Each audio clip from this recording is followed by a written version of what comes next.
Kakang Patih Kala Dirgangsa kang wis bali menyang negara. Allah nuwun inggih sinuwun. Mula ingkang sampun marak wonten ngarsa duka ingkang sinuwun.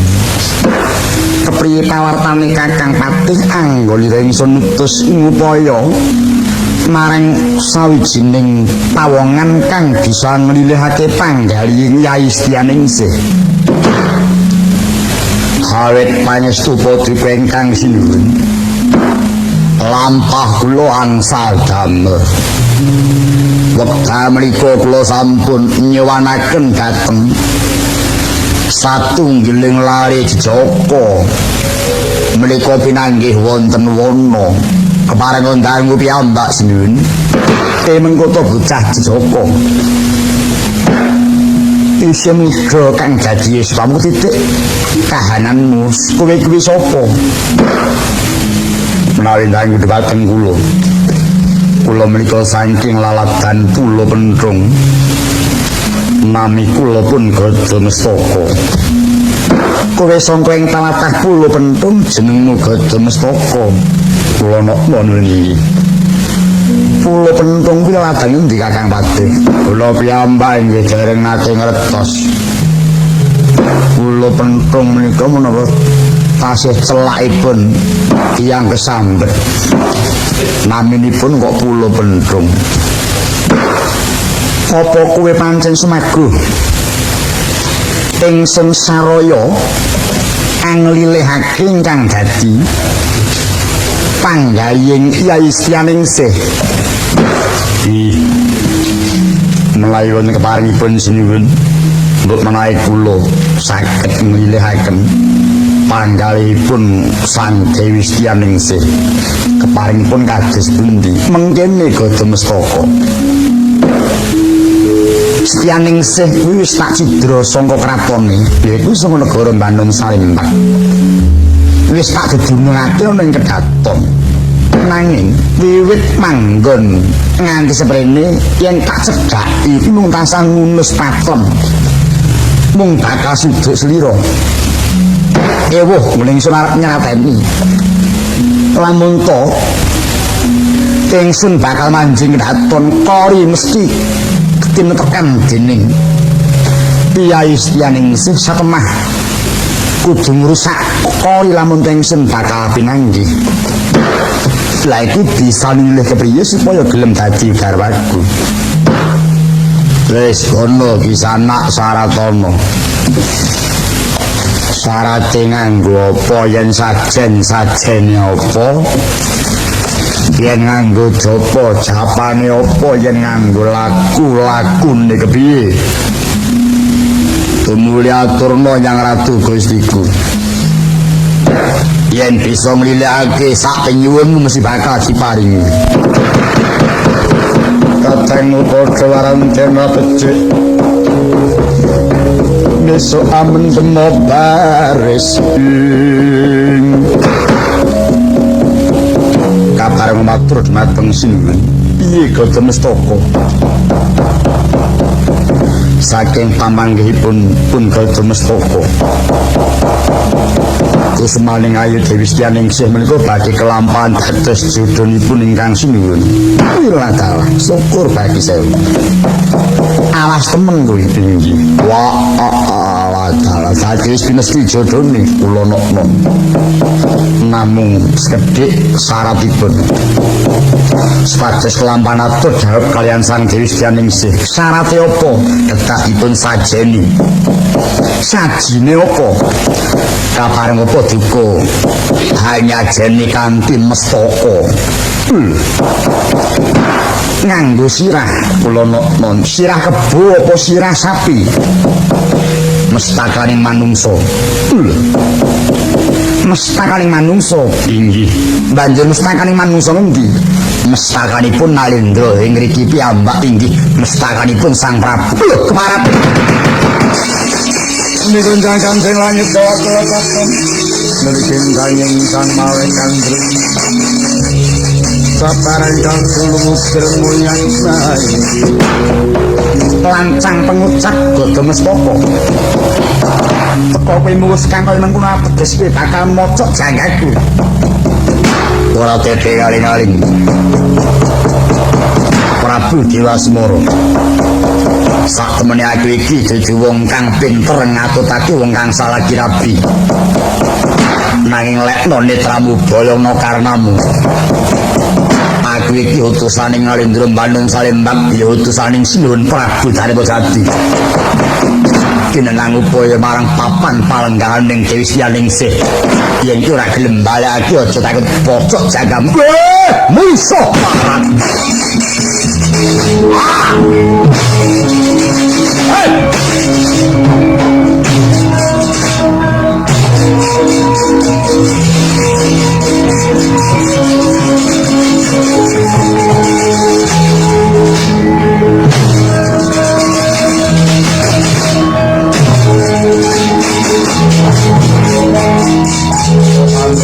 Kasih Wisolo Indriyato Koromaru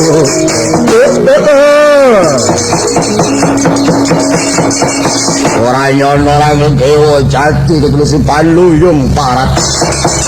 Lah tak kira nek arep miradati tibake kuwi kongkonane Ratu Bandung Salembak. Opo abam? Wah, lagi pidana apa sing tak tampa sangka Sinuhun. Aku malah nglebokake mungsuh. Tinimbang aku dipateni sulung becik lak pateni dina iki maju legane atiku.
Njaluk banyu tanding planaku iki Nalendra sangga ing pringgon tandih Gotong Mestaka sangga ing Pulo Pendung. Ayo endi sing mrino maju kowe Prabu Dewasmara wela dalan.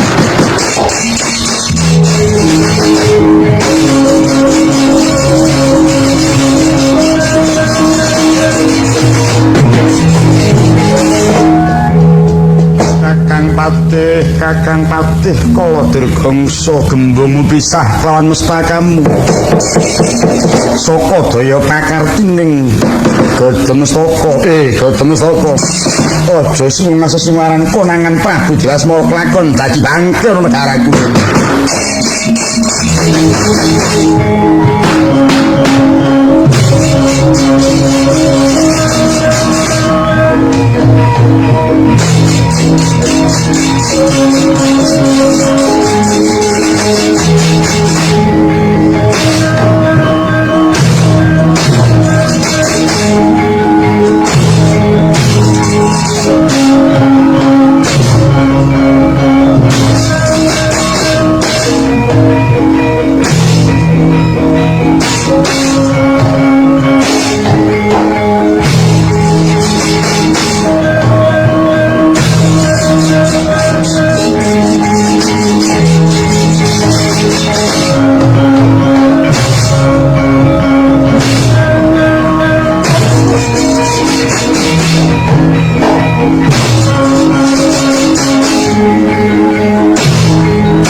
mantune wis dadi bangke ana ing negarane. Prabu Dewa Semoraya kuwi pinangka dadi tumbal anggonku bakal mulyaake negara Ngamarta. Prabu Dewa Semoraya mati mung karing golek ngendi papaning Dewi Stianing Sih.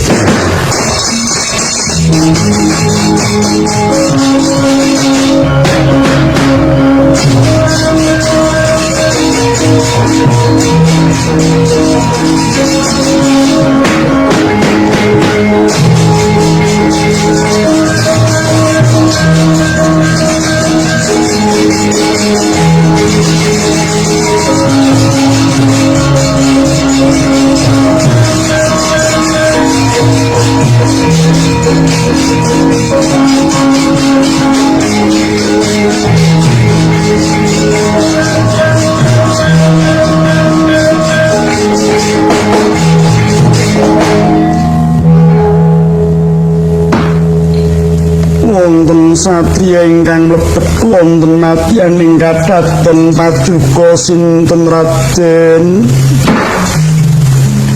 Menawi kangge dhumateng kula menika saking tlatah kula pentung nami kula Gajah Mestaka. Paduka sinten Sang Dewi? Kula menika saking Banon Salimbak atmajanipun Rama Prabu Darmajati. Kula pun Dewi Stianing Sih. Wonten menapa Raden? Wale-wale menapa? Kula terang kautus kaliyan ing Rama kadawan boyong ndika Raden Ayu. Mokal kelampanipun nandika saged boyong dumateng kula. Sapapipun? Kanan keringing nagari sampun pinagraning wentes. Pangeh sipating jalma saged ndarja saking madyaning kraton. Kawuningan Raden Ayu. Wekdal dinten mangke. Narendra ing Nuswarukmi sampun dumugi pecah. Prabu Dewa Semoraya sampun pecah. Patih Kaladrugongsa sampun pecah. Ingkang mejahi kula piyambak. Bumi kenjang kanjing langit kelap-kelap katon lirikin canging sang maweh gandrung.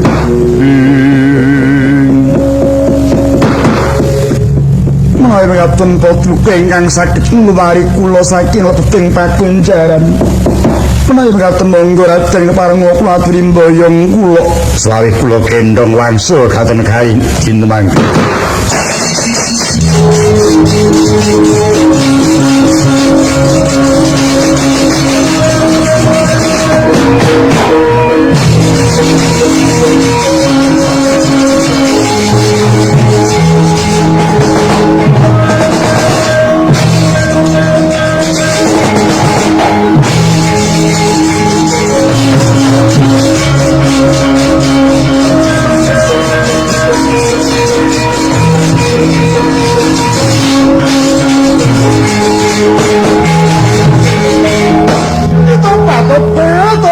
Kucing nang matur badan.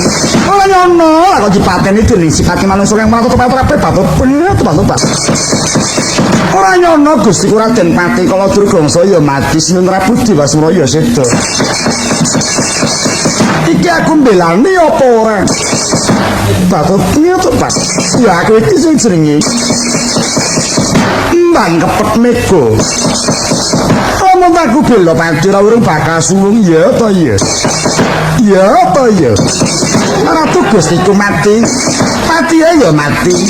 Aku bali dadi ratu wadon negara ini.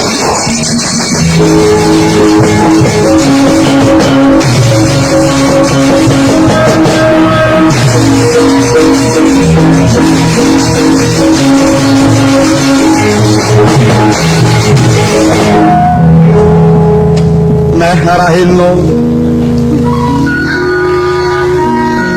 Sengebaya ngaruna katin netraning ukur apuh sabtaning kukila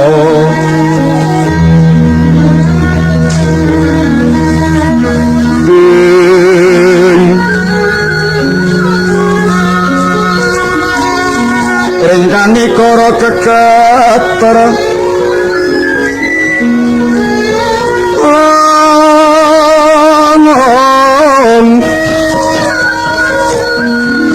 ini tunyaningkum leru sengini panco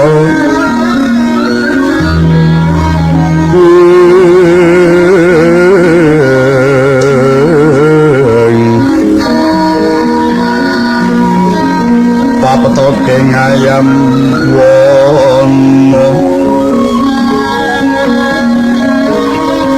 mramanyu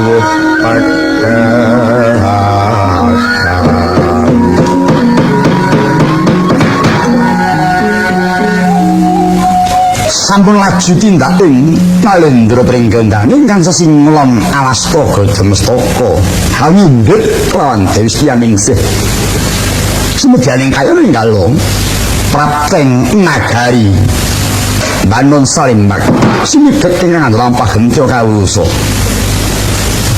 kemangkiya datang kaya kena majaling nagari Bandung Salimbak katingal sang nata Prabu Darmajati ramyang-ramyang amirsani dhateng ingkang putra ingkang sampun wangsul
Alastana goreng Bandung Salimbak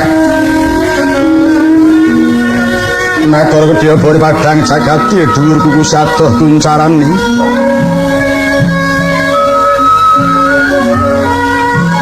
ingkang ngrenggani madyaning kraton Bandung Salimbak menika sang nata jejuluk Prabu Darmajati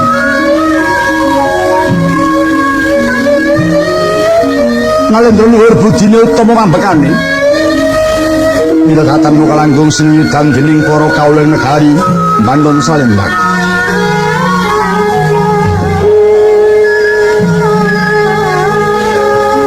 ngantos mangke sawetawis lenggah ana madyaning pasuwakan dereng sawetawis dangu katungka sawanipun ingkang putra Raden Kusuma-Darma dumuraja tanpa araban menawi ingkang lemut sinarepake lenggahe mangkono wijining pangandika ingkang kawula sinabdi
gajah neyah ning talaga kadilangit mambang tangpas wanu pamaneka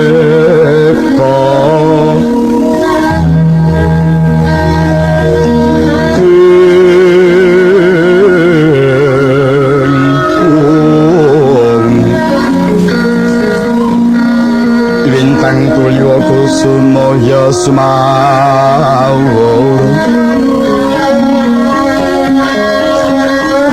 lumang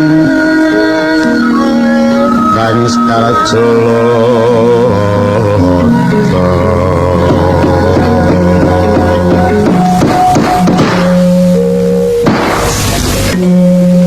iki putraku Kusuma Darma kang wis bali kula padha kanthi raharja kawula nuwun nulungi Kanjeng Rama dhateng kapundi paring perbaginipun Kanjeng Rama pangabekti kula katur ya nggih wis ndak tampa kepiye pawartane nggih kowe tak utus upaya serayan apa wis entuk gawe nulungi Kanjeng Rama pangabekti kula sampun angsal damel baiklah apa sing ana mburimu kuwi wah kepiye to nggih lah kok golek wae wis tuwa kaya ngono lha aku nek nganti kelakon bisa balekake kelawan Mbak Ayu apa kelakon Mbak Ayu dipek bojo karo wong tuwake kaya ngono sampun kelantu penampi Rama sanes menika ingkang sagah badhe madosikan Kang Mbok Sianingsih menika namung ponokawanipun oh dudu kuwi to nuning iki sanes wis jenenge sapa kaparing ndang piyambak Rama Kyai areng aku nupiksa lawan Kyai sira iku sapa kang dadi aran menawi ndang dhumateng kula menika saking laladan kula pentrung nami kula Semar lho Semar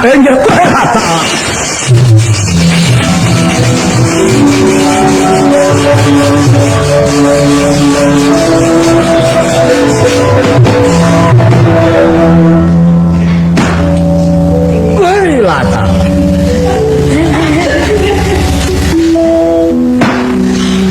ora nyono ora nglegewa menawa negaraku kerawan Kyai Semar aku wis mireng asmamu Kyai Kyai Semar iku danyang tanah Jawa sapa ingkang kadunungan Kyai Semar bakal kaparingan katentreman marang sing gawe jagat Kyai pangabektiku katur mau ngino bare wis ngerti jenengku terus dirangkul gapiyuk aku nyuwun pangestu Kyai muga negaraku iki ketemu keselamatan nggih ji pinuji ya Kyai sing tengah kuwi sapa nami kula Gareng lho Nolo Gareng tinggi kepenak Nolo Gareng iya sing dhuwur kuwi nami kula Petro oh Petro enakno ya Petro ih ora sampak ya Reng kowe urung kondang anggere kalau kengrat jadi sampaki nek urung pati kondang patetane moh lasing buri menawi ndangu kula niki Bagong nggih kula niki gambare Bagong oh lagi tumon iki aku penakno ya Bagong jelas tak syarat Pedro ini kayak linggih sejak lampu dan ketok menyala sering ngadeg we pamer katoke katok kedelan ora sae aing nyari cekake lah terus sing Gede Sraya sapa nggih tinggi Romo esonipun ingkang kepareng dipun saya menika naminipun Gada Mestaka lah bocah endi menika malah kok dipun dawuh wangsul rumiyin piyambakipun badhe madosi Kang Mbok Sianingsih lho Nggih saguh inggih sagah. Nggih. Dipun srantos menawi sampun sagah menika mbok menawi mboten badhe wangsul menawi dereng saged ngaturaken ingkang putra. Permarah mangis wamung ambrengeng kati karunaning kaswase. Haneng marko menalat kongrisan kondo wakrat moda.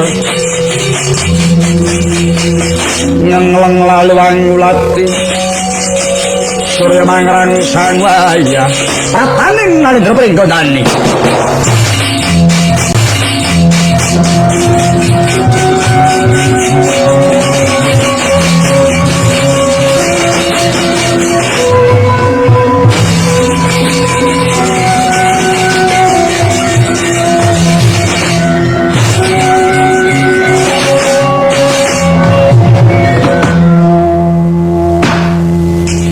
Ono bocah kakak sapa iki menawi dhumateng kula pun kudu mestaka lho angger ingkang saged kados rayanku inggih sinuwun kaluhuran wis bali nggih inggih kepriye pawartane pangestunipun ingkang sinuwun wekdal mangke saged tansah damel menika ingkang putra anakku wadon.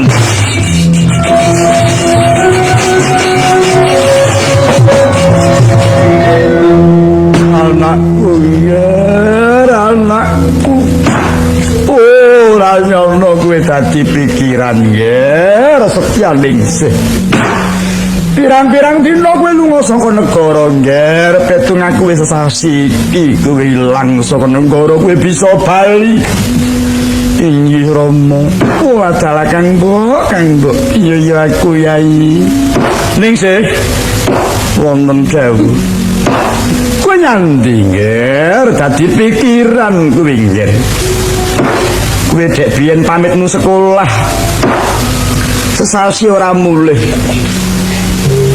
tak kira cepet banjir kowe nger mboten Rama kula mboten nyono mboten legi cinitra dening Duratmaka lho iki jamaling ning sapa iki kowe Nalindra sanging nuswara mijuluk Prabu Dewasmara kula badhe kapundhut garwa namung kula mboten purun nang lampahi wah arep mundhut karo dadak colongan mengkono iki kepiye Halek panjenengan bocah iki bagus utawa sugih ra tak tampani lho nggih namung kula mboten purun nglampahi Rama margi menika wadya balanipun yaksa dasar nalindranipun menika watakipun boten sae tremendak sia dhateng sesamining titah.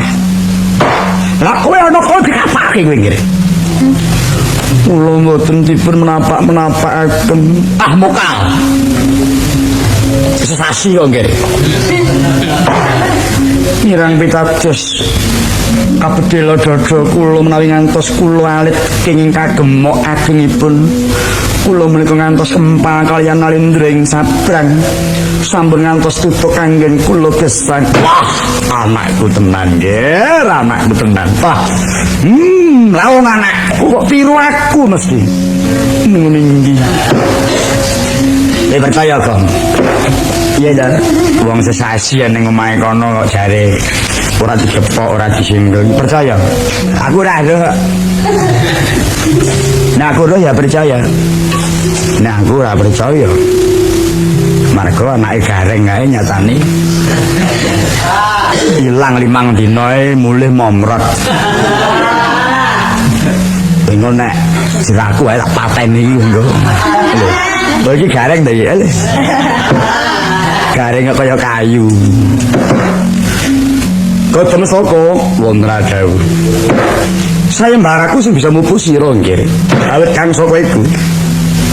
Dina iki gelem ora gelem kowe kudu jawab lan anak wadon. Inggih. Kula namung sak nderek.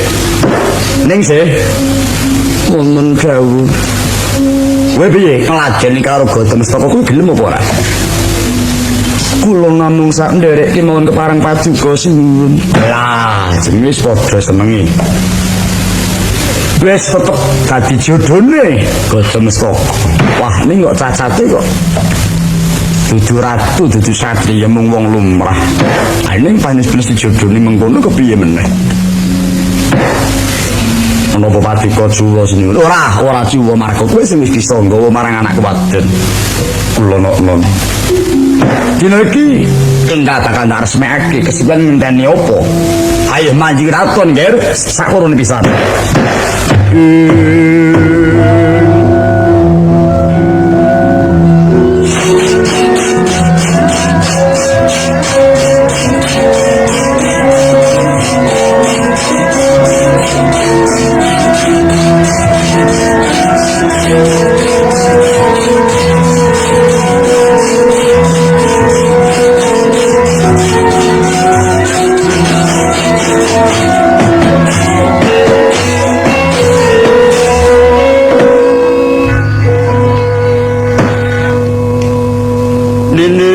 Yaning se wong timbalan iki ngadawu dina iki enggak bakal tak kaupake lawan calon garwamu mulun iki ger ketemu saka wonten adawu pinarak ndiwur ger lenggah jajar karo calon garwamu tinggi enggak bakal resmiake kono kawan la Wenek senono dauping gendaramu. Nggih. Ora nyai. Wonten dawuh. Kula nek senono dauping gendaramu. Nggih. Wis kene.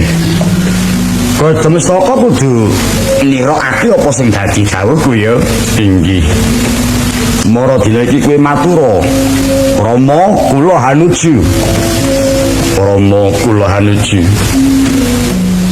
Yaning sing matur Rama kula ketuju. Rama kula ketuju. Ha, kaca mestaka sing nuju. Anakku sing ketuju. Nuju dadi jatuh Rama. Disuwakaken-kaken ninen-ninen. Atut runtut-runtungan kaya kono jaya kemorate. Ngalam donya prapten delan dadi jodone. Wis rampung nggih. Sampun wis. Menika sampun sinuwun. Wis Petro. Leh mayar meneh. Perkara ketujah kok dadi. Yang dadi ya tojahane kowe ya. Lah iya, nuju kok terus dadi. Seksenono Petro nggih. Para matur kali Kang Gareng. Nggih. Areng apa Tru? Ya diujubke wong. Diseksake wong separapi. Mila sampean katuan rawuh mriki kapreneksani dauping penganten. Nggih. Menika sam kelampahan daup mugi sampeyan ngantos wonten sekara-kara. Nggih. Dipun ati rawuh mriki njenengi dauping penganten. Paring arekah pangestu dumateng penganten sakalian. Nggih. Mila dipun wontenaken sekul wuduk. Sekane iki ndi? Yang kono nek rampung metu. Kocape diujubke. Oh iya. Menika sekul wuduk kangge mengeti nyuduki teman sekalian. Nggih. Dipun wontenaken menika kerupuk kangge ngrupuki teman sekalian. Nggih. Menika wonten dele. Alah dele badang. Ya baku kok. Kangge ndeleni teman sekalian. Menika wonten pisang ambon. Kangge ngamboni teman dan ngamboni. Petro tadi kaum berhidungane wis juga ndas. Pite seneng aku kok. Iki dadi kaum sak senenge nek nggawa glempo dawu ae. Ombu. Ayo wis rampung iki kae waduh. Kaum iki dehem. Arep dut iki waduh. Mulih iki wis nganti meyek-meyek. Ira nek kowe kaum nista tekno wong pangan ora digawa. Wis dina iki padha penak lungguh. Aku arep miyasa daton wahono jero kok sumuke ora jamak. Kono nggih kepenakno nini. Ngasuwa kono nggih. Pirang-pirang dina ora weruh omah. Kono nggih wis kono. Wong loro padha jago ngono sing kepenak. Petro nun ditinggal lunga Petro. Iku jenenge maratuwa ngerti klebating sambuk ngoten. Gandeng anake wis kelakuan gawep maratuwa ora perlu nunggoni mbok menawa yen anake arep apa to apa wong edan. Topat kok ya perkewuh temen ngatasi lagi wae tepung. Aku disawang terus.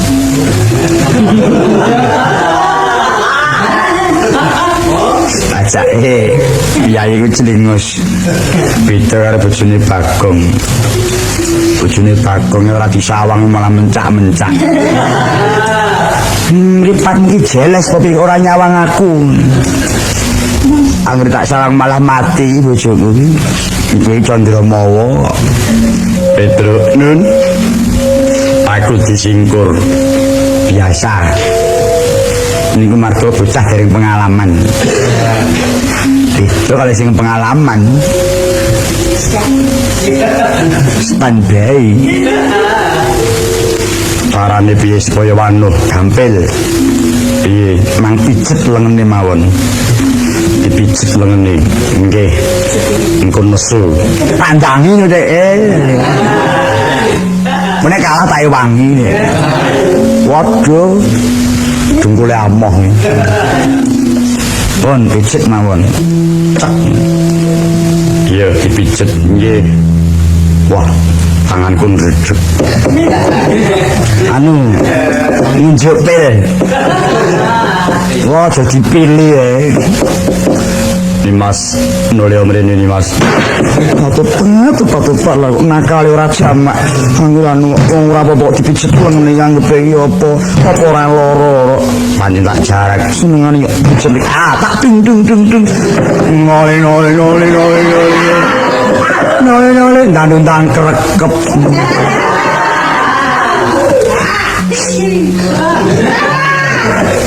diem Dek meneng ora diem kok diem Nimas Durotono berantanipun kakang Nimas Atut deloke kasar ning kok ndemenakake laut nanti mau harap ngesis wong lagi sini jopo kok yang jero wis cucul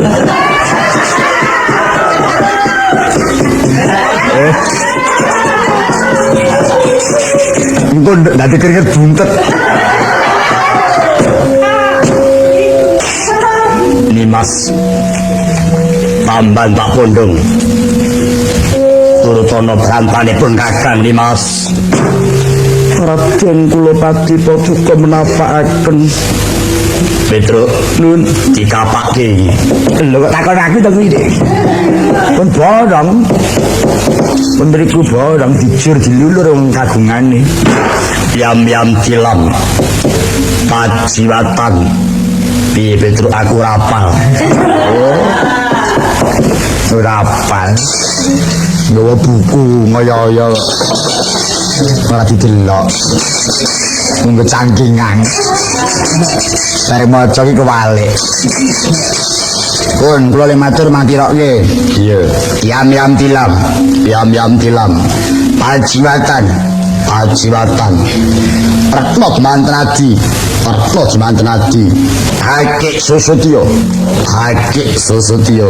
Nilo Widuri Muskara Krepu Mawa Tejo Kaya Mirah Kaya Inten Sun Remuk Adi Sira wong ayu Rete nganggo manut ta karo Pak Guru kok rete sambel goreng enak duduhe Enak duduh.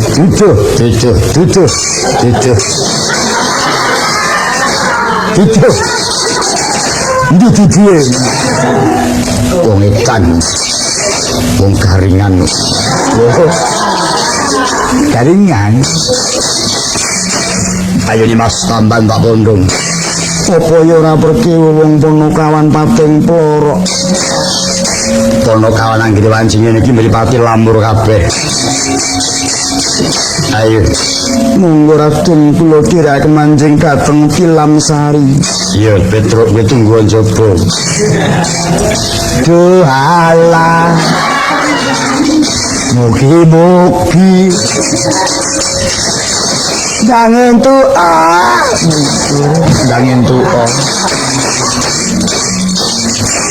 ngapa Reng?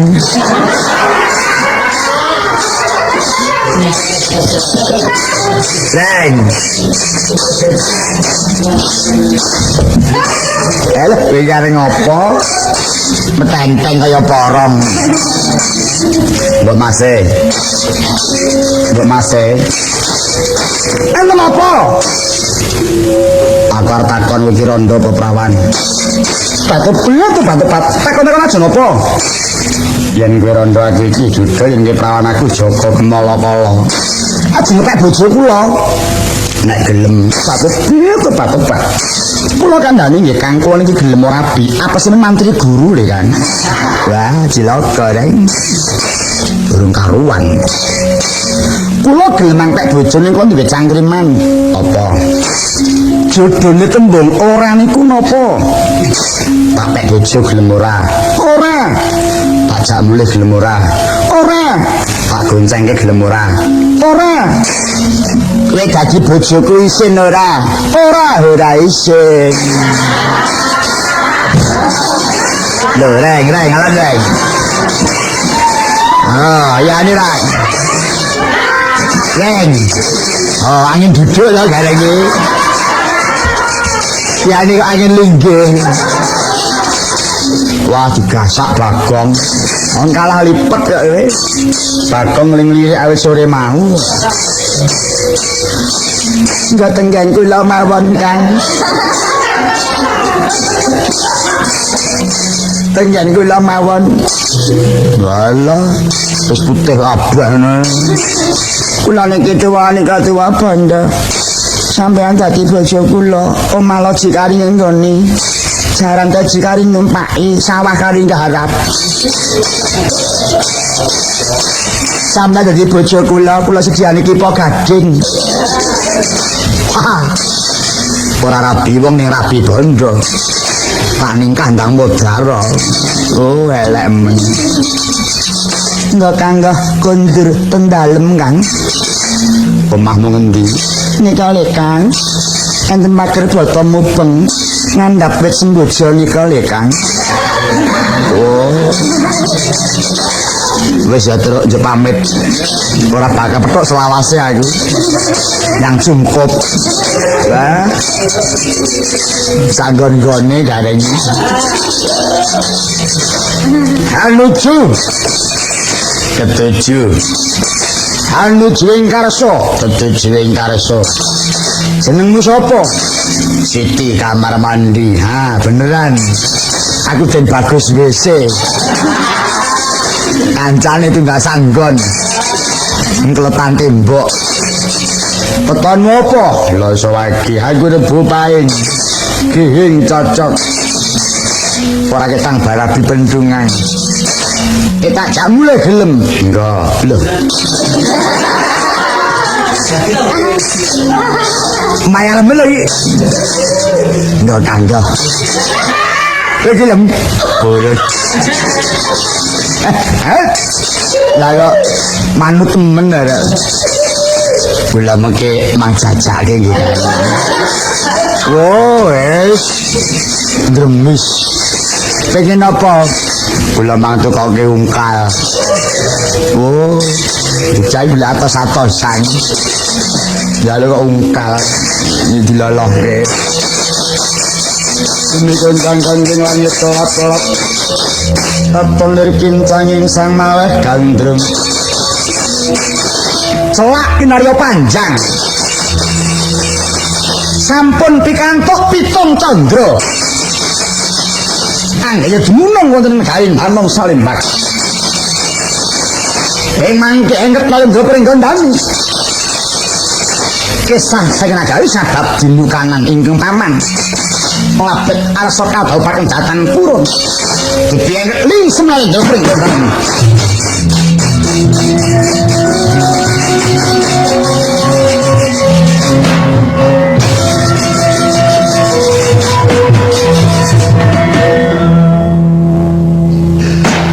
Bareng tak rasake niska temen pocapanku. Aku lunga saka negara sabab didhawuhake aku ora gelem. Kok malah saiki aku wis nggarwa. Kaya dene set araiku. Yai Setyaningsih aja kurang pangabura kuwi tak tinggal lunga dina.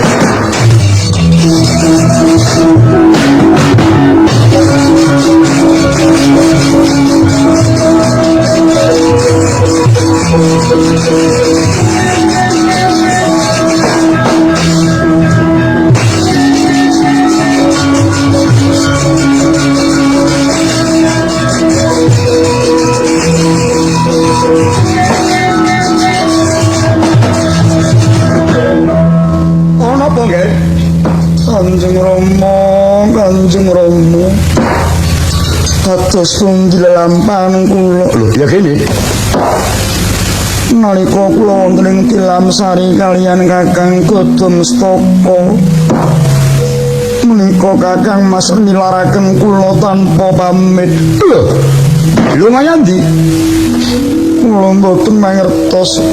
Rama kados pundi. Lho, Bapak sangko wis nggerbini nggih. Meninggi sampun walah kecalan apa kaya ngono kuwi bareng ngerbit tidak minggat kaya ngono wah ninggal wiso ketemu soko Rama badaran kula menika kraos kemramias boyo kula kraos pegel arep babaran lho lek dalah piye toto kene nggih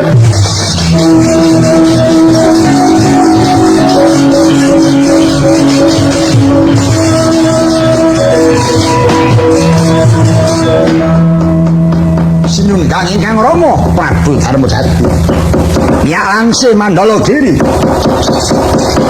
sampun dumugi ing Jabang Bayi Bramya sekon pekek warnane ayawi turuning tirta kang sing kayiwangan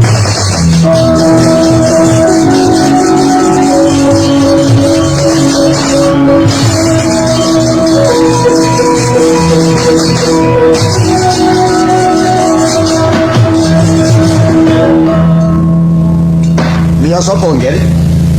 Menika medal jalur. Ayo akal. Betulan nang. Ninggi. Semarak kula. Tentara mukang ucireng patrap ninggal. Garwane sing lagi ngerbini nganti lair lagi nggone wong tuane lanang. Nggih. Menika dipun paringi teng sinten? Yai. Iki gandeng. Kauping anak kula Wangsiga Jemstaka kaya wong ngimpi ketitik lagi pirang sasiana kene wis nglairake anak. Ingkang mangkono. Sesenono. Jabang Bayi kang lagi lahir kita jenengake Jaya Sumena.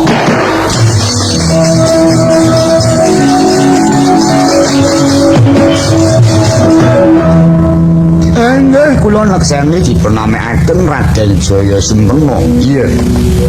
Wah, Jaya Sumena. Weh, jenenge Sampena. Oh, wira swara Jakarta.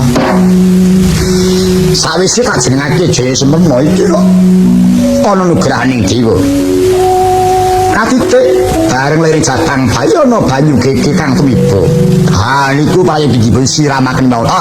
Arep siramke marang putuku wae dibagi.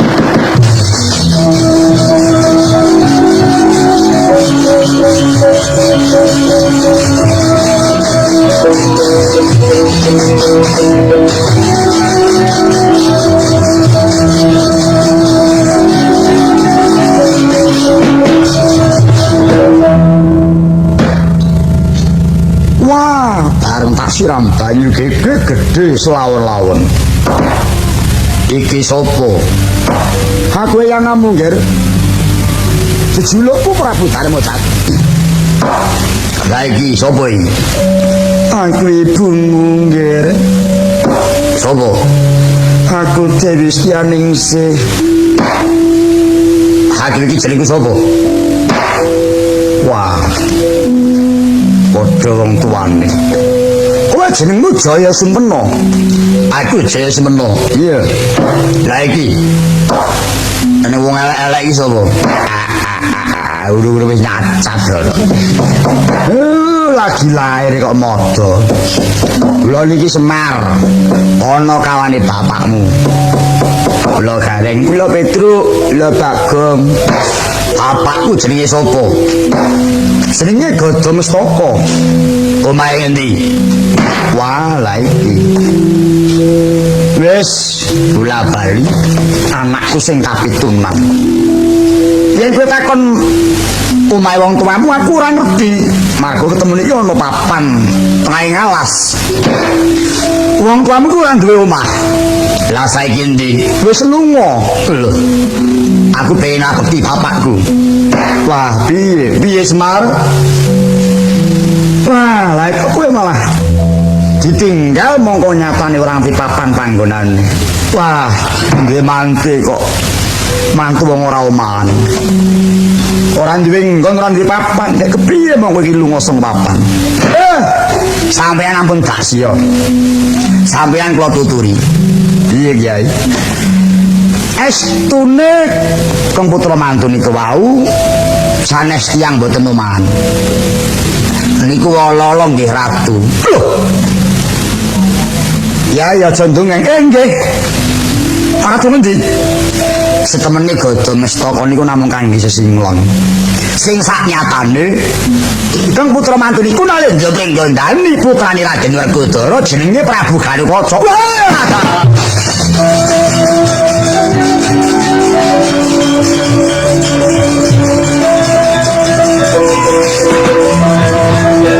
Anakku pinter milih karo wong lanang.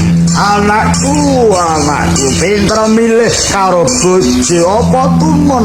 Ya kok bojomu ratu, Nger? kula mboten ngerti. Wah, Semar. Kula. Lah kok ora kandha demben-ben kowe? Kula nek kandha demben mboten dibayar. Kula kudu sijem. Wae lah. Kok tertib temen. Gareng ya bener ya bocor dhewe kok. Kok dibungkem. Kula nek omong mboten dijak kok. Weh lah serakal. Pancen serang niku kudu ngoten. Margi nek mboten ngangge di ngoten ki mengki mendak sinuwun mboten kewiyos ingkang sak temenipun. Wah lah dados aku nyacak marang mantu dibanding foto ratu kondang. Nggih. Saya semeno opo yang dibalik waktu wong kamu kuwi nang ndro pringgondani anak Prabu Harwaksa.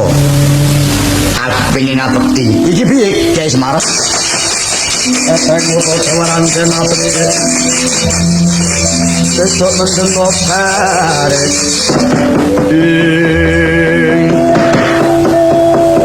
Nek pancen kang wayah niku ping lajeng ngabekti wong tuane nggih mengki kula sing ngeterke. Kula ling nglarapake. Oh iya Kyai ngono mongso bodho. Kuwi arep nyandi nggih. Aku arep ngabekti Kanjeng Rama Ibu. Yen ngono aku melu ya nggih. Kowe aja nini ning omah wae. Mboten Rama. Kula tadi ngetetaken anak kula mboten kula tigakaken pun Jaya Semena. Oh wis bodho. Nggih wis semeno. Apa yen ibu bakal melu kepiye? Kowe ya to ibu nek ngono ayo. Enggal tak dereki. Aku anjing ning matianing Kancing Gelung kono nggih. Ini tak pundi, Bu? Kono kawan ayo derekno aku hingga tudune kali Kanjeng Rama. Enggak kula dereke, Ndara.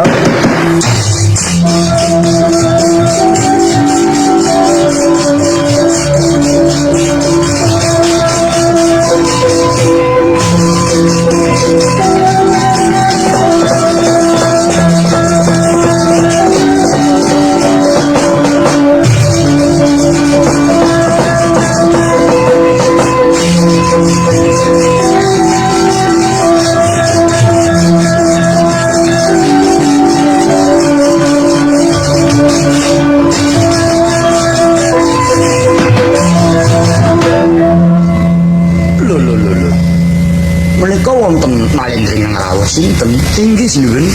Kula nalendra ngawangga Prabu Sukarno. Kula nyuwun dhawuh wae. Kosek nggih, kosek. Dhawuh ya kena ning enteni sangat. Ingkang wonten wingking kula pun senggoni. Lah iki bocah lemu niku mung wetenge tok iki sapa iki? Menawi ndayu dhateng kula niki putra Ngastina. Atmajanipun Rama Prabu Duryudana nami kula Lesmana Mandra Kumara. Kula nyuwun dhawuh. Lho, karo sapa? Ale anak dika. Lho. Kados pundi niku? Inggih, sinuwun. Kula terang kados menyang Prabu Duryudana menapa leres menawi sinuwun kagungan putra putri. Ingkang asilih Dewi Stianingsih. Inggih, menika anak kula. Lah menika ngaten. Mulai kepareng, kula badhe ngepun enjang jawah sonten nyuwitaken dhateng putra Lesmana. Mugi pareng andhapaken dhateng Kang putra pun Stianingsih. Oh, nggih, utang salah mangsa. Kalubuk nyonya ketiga, lho kados pundi? Adri menika nggih. Estunipun anak kula samonten ingkang mengku. Lho. Pripun wae? Kosek nggih. Sinuwun kula. Ingkang mengku Kang putra sinten? Inggih. Ingkang mengku dhateng anak kula mboten sanes. Nalendra Pringgondani nggih anak Prabu Waca. Aduh, Pak.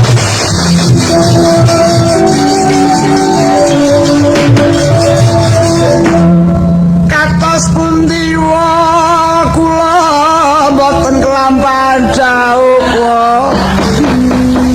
Anggere arep rapi dipancah karo tole katut wae. Lesmana bejam. Aduh nggih. Kepiye nggih lah kok kowe jangan rapi kok gagal kowe tak entuk yang dodol cetap bae nggih. Pripun iki wae? Kula lek ngati mboten lakon dhawuh kalian Setyaningsih. Kula mboten ajeng mbah kiwa cilaka. Wah malah ngundang wong barang aja. Sinuwun nggih kula, Pak Jutaan aku wonten pundi? Anak kula sama semusul dateng Pringgondani. Anak sing niki wonten dal. Kados putra genipun menika monggo kedah dateng Pringgondani. Mong nyuwun sinuwun lho dateng pundi? Kula badhe dateng Pringgondani ngrebat ingkang putra. Wah, kowe iki sampun. Atut kula lek kuwi bojoku tut.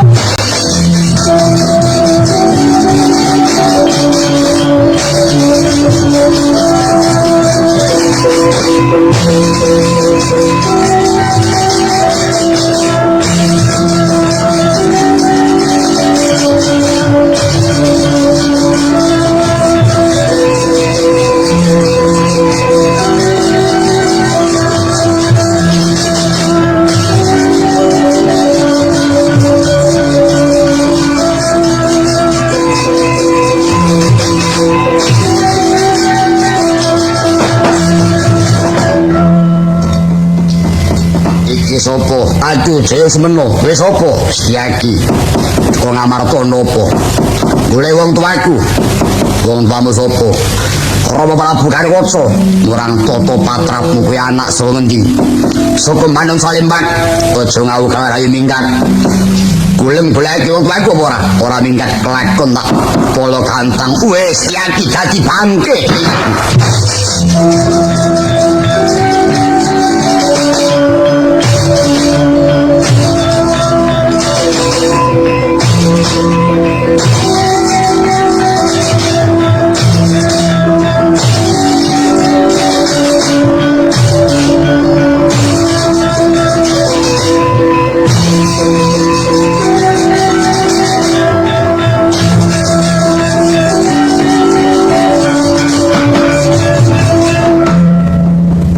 Setyaki. Apa Prabu menika wonten lare barang ngamuk sapa naminipun Jaya Sempena ngaken putranipun putra kula Pringgondani. Kecil menika gadhe bedhah negari Ngamarta Prabu. Wae lah Surakarta Kudara. Apa? Mau sapa bocah kae? Ya tak paranane.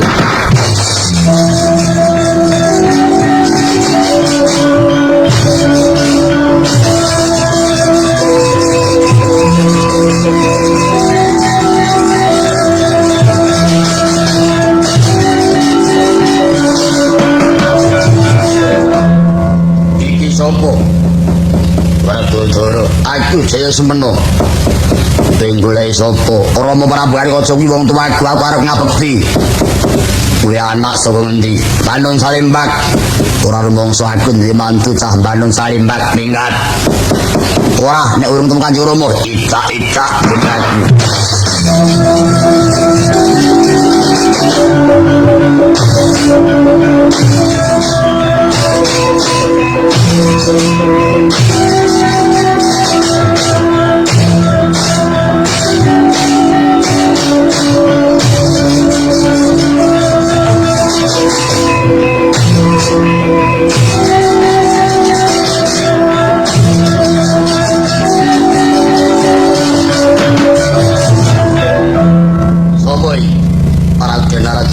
Jaya Semena iki. Kowe arep goleki sapa? Ora Prabu Pringgodani. Kurang tata patrapmu kowe kelakon ngabekti wong pawatun kowe kuat madhahi tanganku. Maju lho kali ati.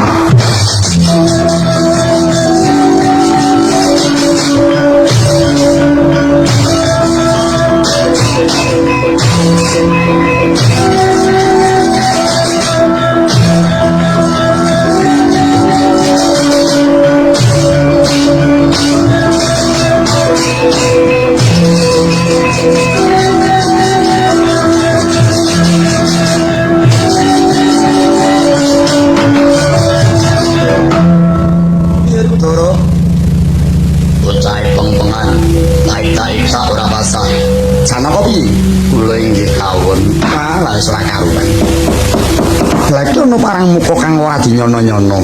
Piye criten tresna kakangku? Wis ditinggal saltae golek serayan wae Werkudara Janaka.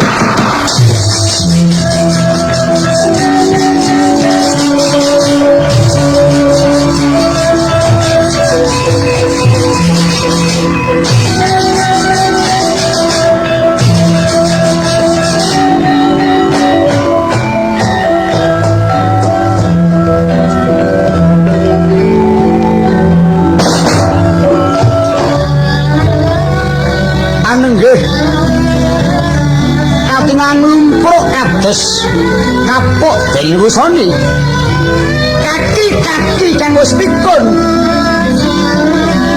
ketileman wonten ing andhaping waringin gong sawetawis ing bayar tileman katungka praptane malih Ndrawati tangkanku nggih Raden Werkudara brocok tanpa harapan.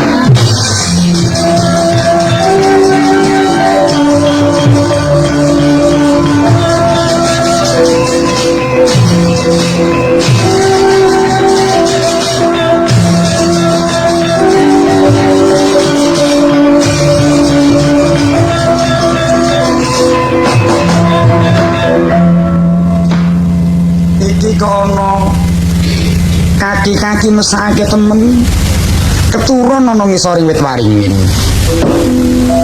Dicengatane wae tinggal lunga ngambon-amboni. Wong dikroyok laler kaya ngono ditekani. Sapa ngerti yen iki nggon nuwuh ning temene malah nggon mutiara. Kaki tanya sinten iki?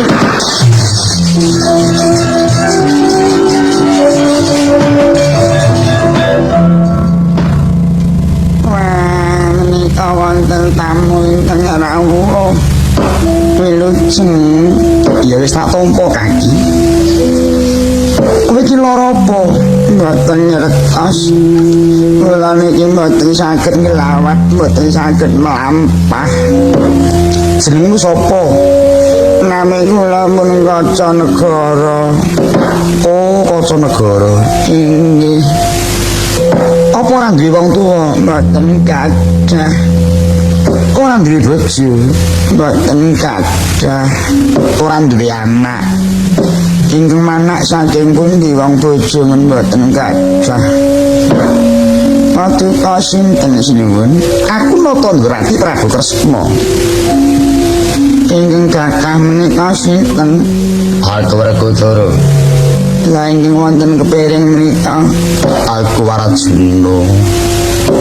Wonten menapa kula nembe tilem ngemetaken angin mlampah kok lajeng paduka kanggo damel. Kaki Kaca Negara nuwun kula. Sebenarnya aku iki bakal golek Serayan. Liripun iki ngamarta tekan musuh para kadang padha kuwalan tanding. Aku bakal golek Serayan. Lah kok ketemu kawan Kaki Kaca Negara. Upama iki nyuwun tulung karo siramu apa kersa? Kula niki pedamelan kula pancen mitulung tiyang sanes. Menawi paduka badhe nyeraya dhateng kula ngisagah mawon aning kepripun wong kula mboten saged mlampah. Nitih kreta mogok gerak. Balung kula mesti pisah mbaka setunggal. Nitih gajah boten nate mangke mindak Jawa. Nitih Garuda mangke mindak Singunen.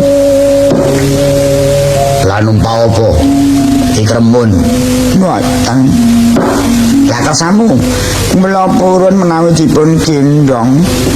Oh ngono to. Prudara. Apa gendongen? Oh mboten. Menawi Raden Werkudara mboten mawon menika priyantanipun kakah.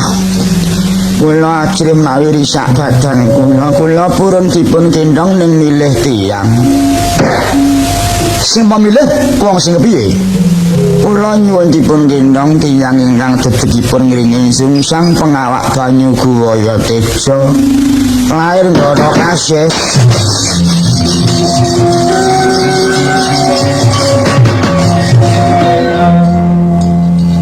Tujune kok sing tak pilih ki eneng wonge. Nggih. Mengko to dinas arek lho we. Ora ono. Sanoko. Sanoko. Kula. Mrene. Kula wonten mriki mawon. Mrene apa? Iki gelem digendong niku kudu sing gendong. Koko Prabu apa ya ora mesake. Wong kandhane kaya ono wong gendong aku. Lah wong Werkudara ora gelem. Wonge ora gelem digendong Werkudara. Sanesipun mawon kula kadosaken dalu sanes. Ora eneng sing gelem. Sing dipilih wong sing lain Ndara Kasih ditekening sungsang pengawak banyu Guwa Teja mongko mung kowe. Gelem gendong apa ora? Mboten kula Prabu. Wis ora gelem. Yen ora gelem ya wis mongso bodho rusak ya negaramu ora negaramu.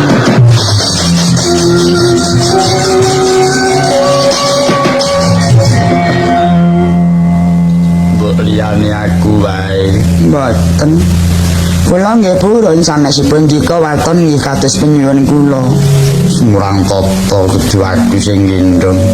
Wis kene-kene tak gendong kanggo rajaning praja aku ora isin gendong.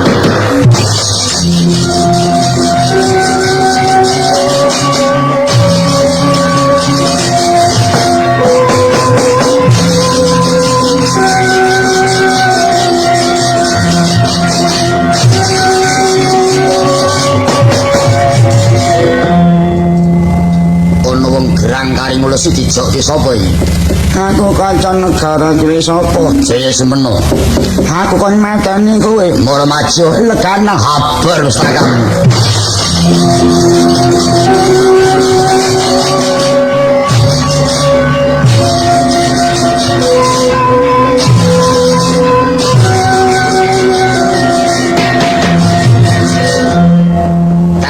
Bangga ica wujuding pandhita kang wis mikun babar Nalendra Pringgondani Prabu Garuda. Asamata jangganing Jaya Semena ing mangke jumedhul istianing sih kagiat nata Pringgondani.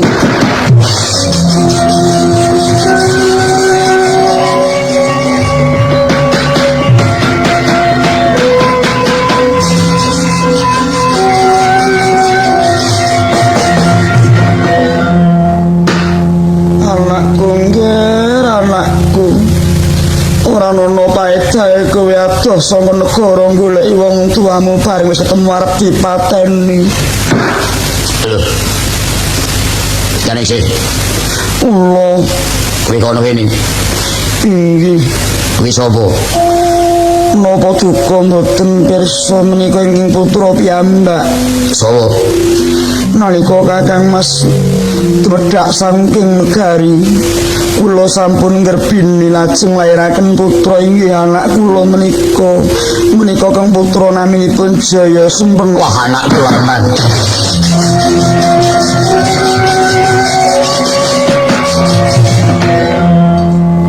Ora nyono anakku wis gagah temen. Iki sapa, Bu? Iki wong tuamu. Wah, bekti kula Rama. Iya nggih. Wah. Mula toko sprepet padha karo aku. Romo badhe mecahi kula, aku ora ngerti nek kuwi anakku nggih. Romo kok kisah. Iya, ini ora apa-apa. Romo lunga napalke kowe. Inggih. Sampun ngantos paduka tilar malih. Iya. Kowe kok malah ngerti aku. Paduka sanes godha mestaka tibaning padha malah sing pringgondani. Iya. Kanggo sesungguhan wae. Sing jenenge iki sapa? Ini Kanjeng Rama. Iya, nami kula Jaya Sempena. Iya nggih. Kuwi anakku. Sapa iki?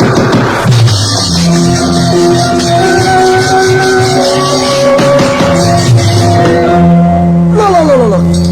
Ada sapa iki? Inggih, Bu. Lah iki sapa? Inggih. Nika. Sapa? Dung putra. Sapa? Nika bojo kula. Lho. Kowe ta? Bojomu iki? Inggih. Ah, to. Mas. Jangan tinggal. Lari Bandung Salimbat. Oh, bocah boto. Inggih. Oh, cecake tanggul. Inggih. Lah aku ben tak tayo ora gelem kok malah wis nggawa putri. Inggih. Lah bocah gak sapa? Menika ing wayah. Lho. Apa anak Sombono? Sanes. Lah sapa? Apa anak Gareng? Sanes. Lah sapa? Anak kula. Oh, anakmu to? Inggih. Ah, to. Wes. Ditari rapi ora gelem malah muling nggawa anak sak bojone. Nyuwun duka. Marek nalika wonten tukani paman mletik manah kula. Kula lajeng nulungi dhateng putri menika dipun cidra jerat moko nalindra saking nuswara dijuluk Prabu Dewasmara.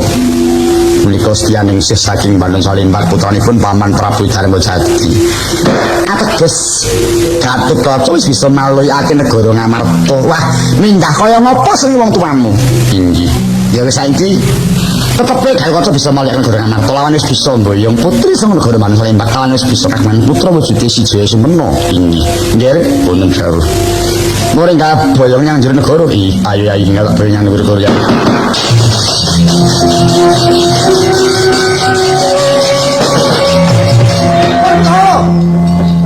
Enggak gopo campiak sangka kula kae pura ngamuk balik to Ndoro.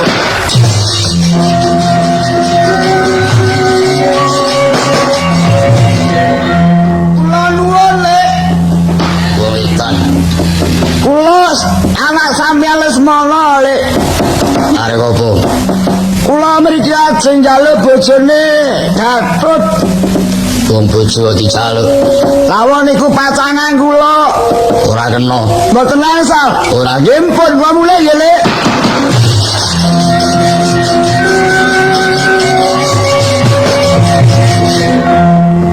Perkutara. Opo? Piye Yai? Ora ndontani Lesmana. Ora. Apa ya pancen nyata yen Gatotkaca ora dialus liyaning sih. Iya ya wis aku ndongake muji so ngawonggo ya.